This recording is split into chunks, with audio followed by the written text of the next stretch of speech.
Hello, everyone. So today's topic is reproduction.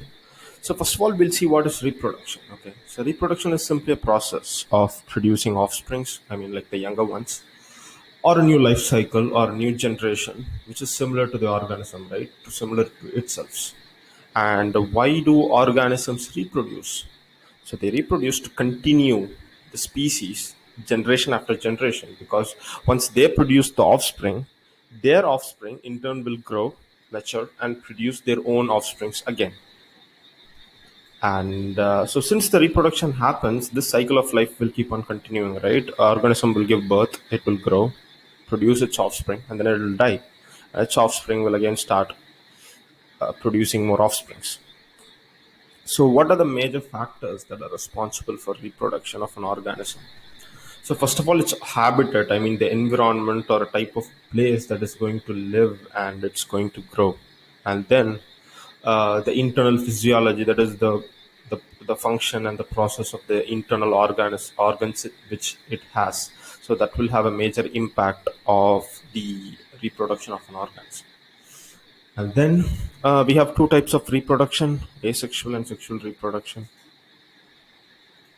So now we'll just see about asexual reproduction. So it's just simple. So asexual reproduction will only have a single parent, and there are no gamete formation. So if you don't know what a gamete is a specialized sex cell produced by each parent, especially for involving in sexual reproductions. For example, a sperm and a ova are examples of gametes. Okay, so the asexual reproduction will not have any gamete. And sexual reproduction, so it will obviously have two parents of opposite sex, and it will have gamete formation in sexual reproduction. So the best way to understand asexual and sexual reproduction is actually to compare it, right? So how both of them compare to each other. So obviously asexual reproduction will have only one parent, while sexual reproduction is having two parents. And then the cell divides by like replication or by fragmentation, where it bursts into several pieces, or by budding. Okay, but in sexual reproduction, it happens through like meiosis, like and then uh, there is a very little chance of genetic variation in case of asexual reproduction, because there's only one type of gene or DNA which is going to divide into two.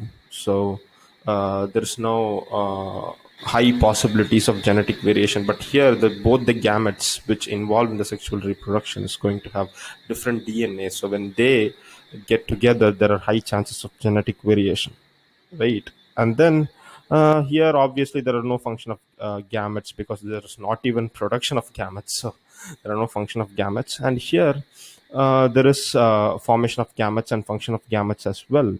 So, and then this is obviously found in lower organisms like unicellular organisms. This is going to be found in higher level organisms, so that's very obvious. And here the parent body is the cell, right? Like, is the somatic cell. The whole parent body is going to take part in the reproduction. But here it's not the case, because it's just the gamete or the gamete cell which are produced by the individual, produced by the parent body, is going to involve in this. But here it's not the case.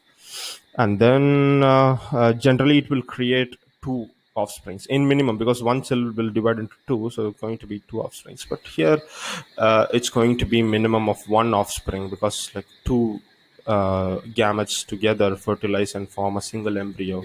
So it's minimum of one. It can be more. Thank you, that's it.